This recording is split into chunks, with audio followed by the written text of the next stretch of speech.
Ladies and gentlemen, guys and girls, my name is Reavyne and welcome back to my channel. Now today's video we're going to be talking about For Honor, of course, and we have a whole bunch of brand new information in regards to Season 2 and the brand new characters, brand new maps, brand new gear levels, a whole bunch of crazy shit that went down yesterday on the Warriors Den live stream. So we're going to be going through those step by step. I'm going to tell you basically what they are and then we'll give you my opinion on them, and we're just going to go through all the information. It's going to be quite awesome. So without further ado, let's get straight into it, shall we? So first of all, the name of the brand new DLC is called Shadow and Might. So of course you have Shadow in regards to the ninja, shinobi. I'm just gonna call it ninja because it's much easier to say. So we have it in regards to the ninja, and of course Might with the Centurion. And holy shit, these guys look fucking badass. I've been chomping at the bit all day to get back here so I can basically talk about them and put this video out for you guys. So when does the Season 2 start? Now everyone thought it was going to be about 2 weeks in between seasons. Turns out it's going to be 3 weeks. So in 3 weeks, Season 2 will start. It's May 16th, I believe, is when the Season 2 will officially start. Now, the brand new heroes are going to cost 15k steel each. Now, the speculation was they were going to cost between 15k steel and 25k steel. So they went for the low end of that, but of course, some people were thinking it'd be around about 5k steel. Yeah, that's definitely not happening. It's 15k. That's confirmed now. So you got to keep in mind that that's just to buy the hero. You then need to buy another 15k for the mythic outfit. They said that the executions and emotes will stay the same price. So I think like 5 to 7k. For those, they're not going to be any more expensive just because these heroes are special heroes, you could call them. Yeah, just their price is more expensive. All the stuff in their actual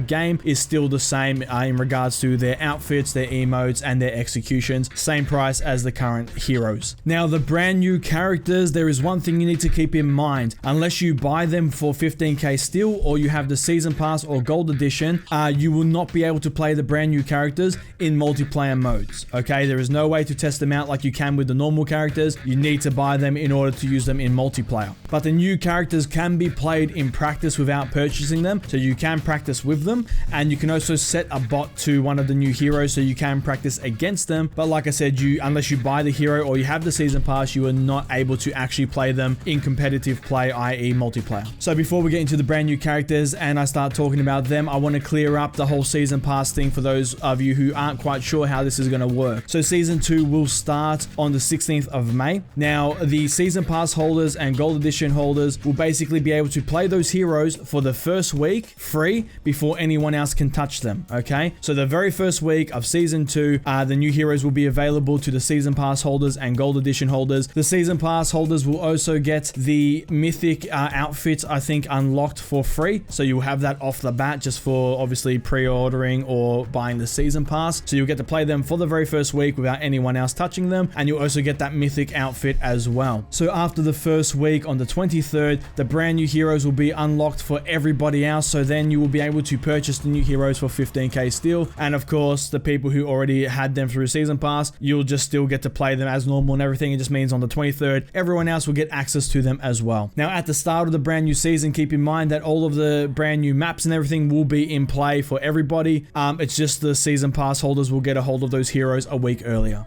Alright guys, now moving on to the Centurion. I am fucking thoroughly excited for this guy and I cannot wait. He looks awesome, and the way that they've described him is pretty fucking insane. My brain's all day been just going off with a whole bunch of shit that I think this guy could be, and yeah, I'm probably going to go a bit spastic here with my theories on how his gameplay is going to go based off what they've said. So feel free to, reel me in the comments down below if I go a bit insane. But first of all, let's get down to the specs of the guy. So Centurion's going to be a hybrid class. He's going to be Vanguard and he's going to be Assassin. So he's both together. Now this is really fucking cool because for me, if they make his guard like the Assassins where it's, it breaks, that's going to feel really fucking shit, okay? The Centurion to me is just this absolute badass elite warrior on the field. He's supposed to be really skilled, heavily armored, and just fuck people up. I see him more as just going to beat the shit out of people and push them around, sort of like the Lawbringer. And the devs tend to agree with how they described him, which is pretty cool. So I'm pretty sure the reason why they made him a hybrid of the Vanguard and the Assassin is so he can have some of the the quickness of an Assassin, but he's going to have the solid directional block of a Vanguard. So he'll be completely fine in those regards. He's going to shove people around a lot more, but he's also going to be nimble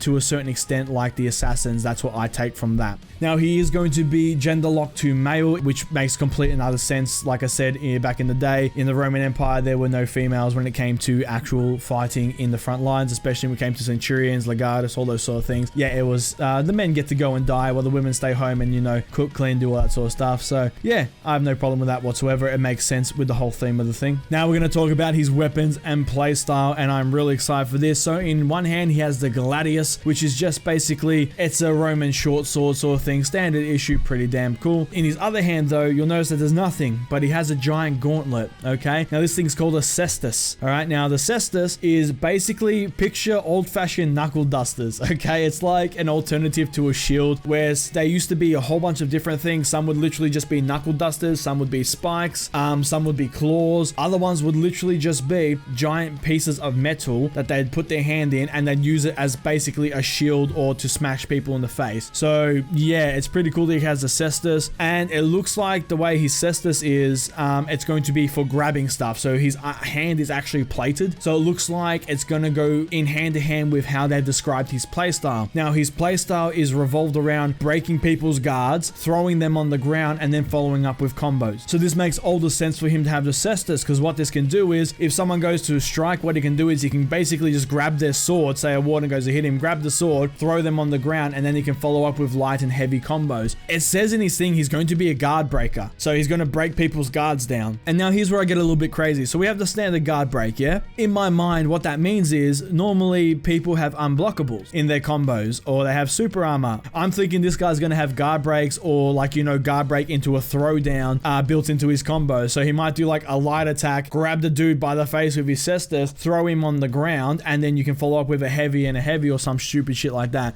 It sounds like to me, the way they described him, he's going to be very fucking in your face. He's going to be very pushing you over, very aggressive, and they said he's going to be breaking guards. So to me, to put in guard breaks into the combos it makes sense, and he would have to have some way of reliably throwing people on the ground if that's his kit, without people countering it too much. Because if he's able to, you know, do a light attack and then guard break and people can just guard break it, that's going to be pretty damn shit. But if, say, he does a light attack, a heavy attack, and then his last one is a guard break into a heavy, if that guard break is like, you know, you can't stop it, then that makes all the sense, because he has to land the light first, he has to land the heavy first before he can break your guard, throw you on the ground, and molest you. To me, he seems like a Lawbringer mixed with an Orochi, and I cannot wait to see how this guy plays. He's probably the one I am most interested in playing, but then again, let's move over to the ninja, and I am extremely fucking curious with this guy, and this made my brain go completely off here. So the basics of the ninja is, he is obviously an assassin class, and he can be male or female, so you can choose whichever gender you want with him. It's not locked at all. Now he's rocking those karmas, the little scythe things on the chains. Here's where we get to his gameplay, and from the trailer, which is pretty goddamn fucking insane. It's crazy that they're even thinking about attempting this, but I love it because now my brain's gone completely off the rails with this sort of thing with possibilities. But let's get straight into what he can actually do with his little karma things. So the way they said his gameplay is, they're looking to make him ranged. He's going to be the first character who is fucking ranged. So he can basically stand back, swirl his fucking karmas around, throw them into you, and he can do ranged attacks with the karmas. That is crazy that they're giving a character in a melee fighting game range.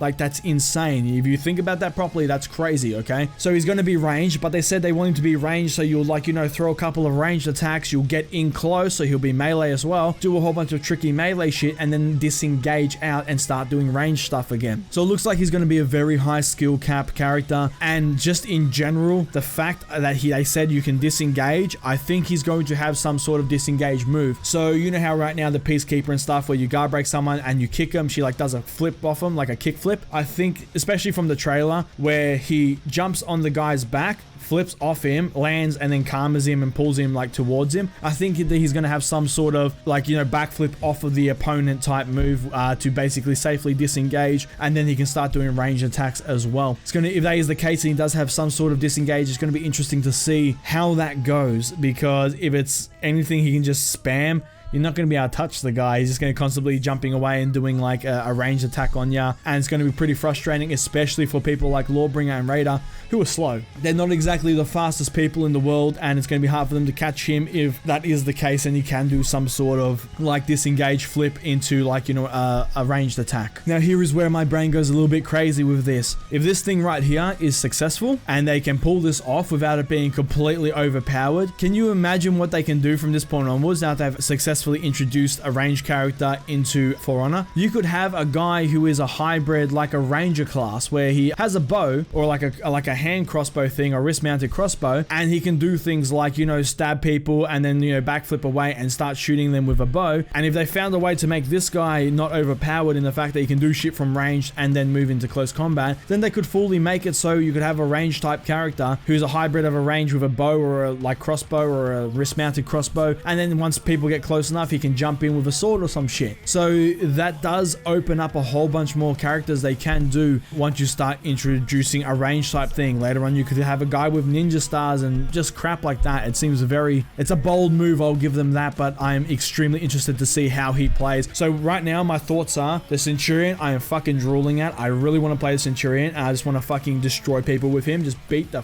fuck out of people left, right, and center, old school Roman style like they did back in the day. It's going to be fucking amazing. And I'm more intrigued though with the ninja. The ninja's just taken my intrigue levels through the roof, just purely to see how the ranged mechanic of it affects the game. Because if this goes bad, yeah, I can see a whole lot of people fucking flipping their shit, and then they're going to need to put in a drastic patch to basically make him not ranged anymore if they fuck it up. So it's going to be interesting to see how that goes, but I'm super excited to get my hands on these two guys. And luckily I have the gold edition, so I'm going to be playing these guys as soon as season 2 launches. For that full week I really want to test out their executions, I want to test out their emotes, and I really want to see basically what their mythic outfits look like and just their armor as we go up and we customize them, because their base skins already look fucking sick. It's going to be cool to see what like a 108 geared Legionnaire and Ninja look like. So enough of me crapping on, let's move on to the brand new maps. So far we haven't got any footage of the brand new maps, but we do have the names of them. So the first one's going to be called the Forge, and the second one is going to be called the Temple Garden. Now moving on to gear. This is going to piss a whole lot of people off, and a whole lot of people are going to be okay with this. They're adding a brand new gear tier. So the rarity of gear is going to go up. So this gives people who are already capped out on their 108 geared characters something to continue doing, so they can continue gearing up, they can go higher than what they already are. And of course I fucking sincerely hope that this means they're going to bring brand new gear looks to it, so brand new legendary weapon things that you can get for each class. I hope they go full ball with this, at least make it worth people's while and don't just make it a fucking a standard grind just for the sake of a grind. Alrighty guys, now moving on to the talks about the Raider. They said that they were trying some things out with the Raider. They didn't go too well, they didn't like the way it was. That's why Raider didn't get anything in 1.6, but they did say they are working on the Raider currently and they will be bringing him in once he's ready into future patches. Who knows how long that's going to be. Sorry Raider players, you're just going to have to wait and see. But then again, you got 2 brand new heroes coming out, so you might want to ditch the Raider and jump on the Ninja and Centurion train. I know everyone else is, especially me. Alright guys, now moving on to 50/50s. Now this is the thing that pissed me off, and it also pissed off a whole lot of different people, and I know no one's going to be happy about this, and if you are happy about this,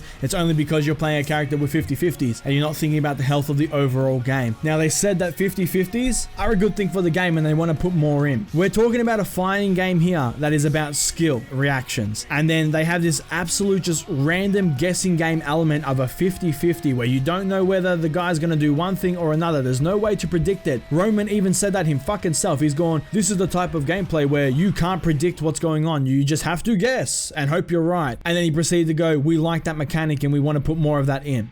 What the fuck is going on with that? Why would you want to put something in that's a guessing game? You have to guess what you think they might be doing, and if you guess wrong, you take damage. The fact that they want to put more of that in the game, he said, we want to put more in the game. That is so fucking stupid when you're trying to push a serious skill-based fighting game by just putting RNG in there. That is so dumb, and I'm going to stop talking about this before I get too fucking angry. Next, let's talk about the flicker bug that people are doing right now with the zone attacks. They said that they're looking into it, but they have no hard updates yet in regards to the flicker bug. They said the good old-fashioned, it's coming soon. They should just fucking, that should be their slogan, Ubisoft, it's coming soon. Next up, we're going to talk about what they said about the ranked and tournament mode. They said, and this is the one thing that they actually did fucking right for once, and I praise them so much on this, they said that there's no point putting in the ranked and tournament modes when the connection issues are still there and all the bugs are still there and the game isn't properly balanced, because like I said, it would just piss people off. I said this in my other video if you've watched it, and thank fuck they have at least half a peanut in their fucking heads to realize that if they put in tournament and ranked mode right now, it would absolutely tank the game. Thank you so much to the devs for actually looking at that objectively and going, hey, yeah, this isn't a good idea.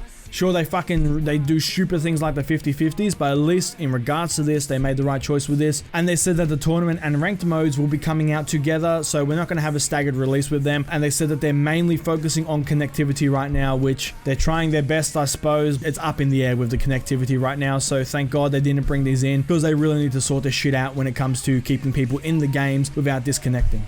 So guys, that's all the stuff I have for you today. I am really excited for the Centurion. I'm really excited to test out the Ninja and see what this whole ranged business is all about. This game really needs this, and I cannot wait to get my hands on all this cool shit. I'm so fucking pumped. I haven't been this pumped for this game in a long time. Let's hope that this doesn't just, you know, make things cool for a week or two, and then we just go right back to a whole bunch of just bullshit and everything gets worse, and then the game, you know, suffers more. Let's hope this is truly the start of the game picking back up, so we can have an actually decent game with a decent player base that runs well, it works well, and there's no issues. That's what I really want for this game, and I hope that they get somewhere with this, and this is the beginning. So thank you so much for watching, guys. If you liked the video, please give it a thumbs up, leave a comment down below, and let me know your thoughts. I really want to hear from you guys what you think about this. Are you going to play the Centurion, or are you going to play the Ninja, Shinobi, whichever one you want to call him? So guys, I really want to know which one you guys are going to be, Team Rome or Team Ninja. Let me know in the comments down below. For me personally, Centurion all the fucking way. I can't wait to fuck people up. And if you want to see more videos from me, please hit the subscribe button. I shall see you all in the next video. Have a good one, guys.